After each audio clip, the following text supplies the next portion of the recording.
La tesis se llama Manifestaciones de Empatía en Universitarios de Bogotá, que desarrollan prácticas asociadas con la inteligencia espiritual. Vamos a ir desarrollando lo que es inteligencia, espiritualidad y empatía, como pues me ha acompañado el tutor Andrés Ramírez. Entonces, el planteamiento del problema, vamos a abordar rápidamente esas tres preguntas. ¿Qué es la inteligencia espiritual? Se podría decir que es la capacidad, según los autores que más adelante me nombraré, para resolver crisis del sentido o crisis existenciales, la capacidad de encontrar valor, sentido y propósito a la vida propia, a la vida de los demás y a la existencia misma. ¿Por qué es importante la inteligencia espiritual? Bueno, las estadísticas nos muestran que las crisis existenciales están muy asociadas con conductas autodestructivas, adicciones y conductas suicidas o ideaciones suicidas.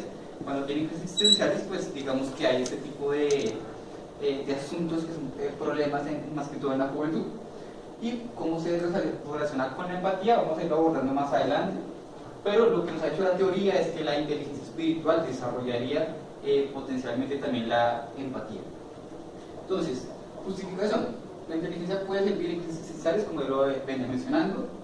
Mayores niveles de empatía son necesarios para la construcción del tejido social. Entonces, desarrollar la inteligencia, si la inteligencia espiritual se desarrolla y la empatía se desarrolla por ende, pues sería un beneficio social, porque es lo que nos permite relacionarnos con los demás de una manera más efectiva.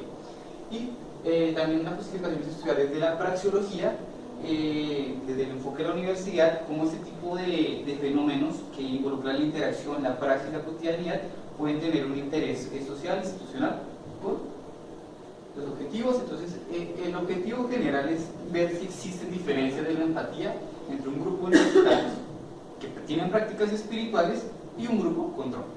Es decir, vamos a comparar dos grupos, cada uno de 30 personas. Todos universitarios de la zona es muy rápida de lo que es la teoría. La inteligencia del siglo XIX y siglo XX, los autores empiezan a hablar de posturas psicométricas sobre la inteligencia, son las más importantes. Ellos dicen que la inteligencia en últimas es una capacidad para resolver problemas, principalmente académicos, es necesaria para la supervivencia, es un factor heredado, es decir, que se hereda genéticamente, y es un factor común, o sea que la inteligencia es un factor único que está presente en todas las personas y que se puede medir. Lo más importante de estas teorías es que se pueden medir. Aparecen tres grandes momentos que prácticamente redefinen lo que ya habían dicho las tracciones psicométricas sobre la inteligencia. Salió un libro en el 94 que dice exactamente todo lo mismo que hace mencionó.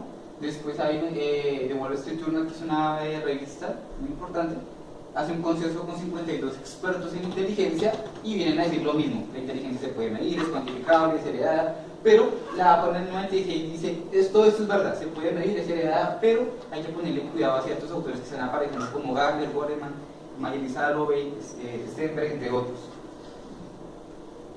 Entonces vamos a hacer un énfasis en lo que es Gardner y Goleman. Gardner en el 83 saca su teoría de las inteligencias múltiples. Él define la inteligencia como la capacidad de resolver problemas culturales o importancia cultural en contextos o en diferentes contextos. Las anteriores tradiciones habían hecho énfasis en habilidades lógico-matemáticas y académicas. Él aquí dice, si tiene importancia para un contexto cultural, puede ser catalogado como inteligencia. Él saca 8 inteligencias, de las cuales mencionaré 2 importantes que tienen relación con este estudio. Uno, la inteligencia interpersonal y la intrapersonal. Son 2 inteligencias personales. Una dirigida hacia conocerse a sí mismo y otra dirigida para conocer a los demás. Daniel Goleman, en el 98, basado un poco en las teorías de Gardner, saca su teoría sobre la inteligencia emocional. ¿Qué dice Goleman? La inteligencia emocional es la capacidad de adaptarnos, de resolver problemas sociales, emocionales. ¿Sí? En el 95 más o menos, Gardner después saca una novena teoría, una posibilidad de inteligencia, y dice, hay una inteligencia existencial que será la capacidad de preguntarnos por el sentido. Lo podemos ver en filósofos, en personas religiosas, pero en cualquier persona. Uno ya puede preguntarle por qué la vida, por qué la muerte. Esas 2 teorías son fundamentales para las teorías que vienen después. Zohar y Marshall y Francesc Torralba son los teóricos más importantes sobre la inteligencia espiritual, pero no son los únicos, hay varios. Zohar y Marshall, Torralba, se puede decir que define inteligencia espiritual como, ya digo, capacidad de resolver problemas existenciales, morales, de valores y darle sentido a la vida. Entonces ellos se basan o justifican la teoría de la inteligencia espiritual, en este caso, desde constructos neurológicos. Mencionan esos autores, aquí está Singer, Tinaz, Persinger, Ramachandran, que son los estudiosos sobre neurología más importantes de los 90. Y básicamente con las teorías de la inteligencia espiritual tiene un componente cerebral, porque las experiencias espirituales tienen correlación con áreas cerebrales, también con frecuencias cerebrales. Las frecuencias cerebrales que después fueron estudiadas más adelante por la neuroteología. Ya mencionan aquí unas capacidades, las más importantes que se encuentran en los autores serían estas: capacidad de conocerse a sí mismo, afrontar el sufrimiento, trascenderlo y utilizarlo. El dolor lo puedo utilizar con un fin, con un propósito. Se han inspirado por visiones y valores muy propias de las experiencias espirituales. La reluctancia a causar daños innecesarios, pues es evitar causar daños que pues, no sean necesarios, y la tendencia a preguntarse el por qué, el para qué de las situaciones, de las cosas. Lo último sería que todas las capacidades y habilidades de la inteligencia espiritual se cultivan, potencian y desarrollan gracias a prácticas espirituales. Los criterios que se mencionan en la mayoría de autores para decir que una persona puede tener una inteligencia espiritual desarrollada es que, uno, tiene prácticas espirituales basadas en estados contemplativos sobre el silencio, oraciones, meditaciones, reflexiones, y en el contexto latinoamericano, alabanzas, adoraciones.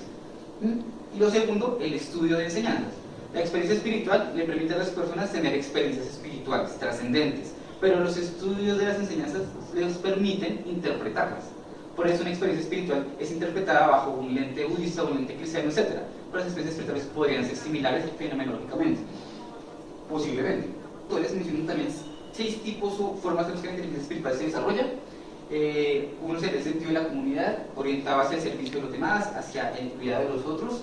El sentido de conocimiento y sabiduría, que sería una inteligencia espiritual basada en compartir los conocimientos, las experiencias de vida para ayudar a alguien, para orientar, para guiar. El cuarto tipo de inteligencia espiritual estaría guiado a inspirar, influenciar, muy propio de los artistas, de los músicos, los poetas, los cantantes. Este tipo de personas tienen la capacidad de influenciar, Mercedes Sosa, Bob Marley, y luchar por causas nobles. Es la intención de que mi vida esté orientada por ir por un ideal más allá de mi propio yo. Y una última tipo de inteligencia espiritual sería la de los líderes, pero liderar con vocación de servicio. No solo liderar para yo, mi beneficio personal, sino liderar para un beneficio social.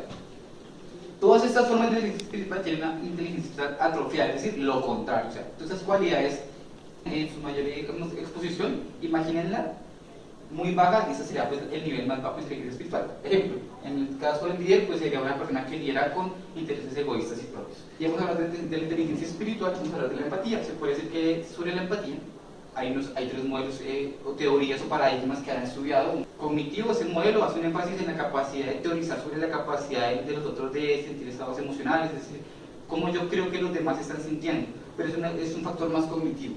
El modelo emocional es más una conexión, un reconocimiento emocional de las personas. Si cuando alguien me dice que está triste, yo darle una respuesta emocionalmente adecuada ante su tristeza, por ejemplo. Y los modelos más recientes o estudios sobre empatía hablan de una empatía, un modelo motor, que sería una sincronización corporal, gestual, de expresiones con las demás personas. Es decir, yo lo reconozco en la medida que también digamos que entro en una sincronía con la otra persona. Entonces, con todo lo que se ha hecho, es que las personas que tienen prácticas espirituales deberían tener, según la teoría, niveles de expresiones de empatía un poco más desarrolladas que las personas que no desarrollan este tipo de prácticas espirituales. Metodología. Buscamos 2 grupos universitarios jóvenes de Bogotá. El primer grupo, prácticas espirituales. ¿Cuáles fueron los criterios? Que tuvieran prácticas de oración, contemplación, meditación, etc. Y el segundo, que tuvieran estudios o que, digamos, que reflexionaran mucho sobre ese tipo de cosas. ¿Podían ser religiosos? Sí, podían serlo. ¿No era necesario? No. Una persona puede practicar meditación y leer libros de motivación y que tengan pues, de espirituales no religiosos. Curiosamente aquí la mayoría fueron de carácter religioso, normal en Colombia, que la mayoría pues, no tiene pues, una fe religiosa. El grupo control, jóvenes que dijeron a mí esos temas no me interesan, a mí la espiritualidad, yo no leo, yo no practico, esas cosas son ajenas a mí. Listo. Comparamos estos 2 grupos. ¿Cómo les hicimos una comparación? Una cuantitativa, con el test de empatía de Baron Cohen, y una cualitativa, que es una entrevista semi-estructurada y un protocolo de dibujo. Estas 2 se utilizaron, digamos que de una manera muy sincronizada, o sea que arrojan casi que los mismos resultados, como ya veremos. El cociente de empatía pues es una forma estadística de medir la empatía según Baron Cohen. Los resultados.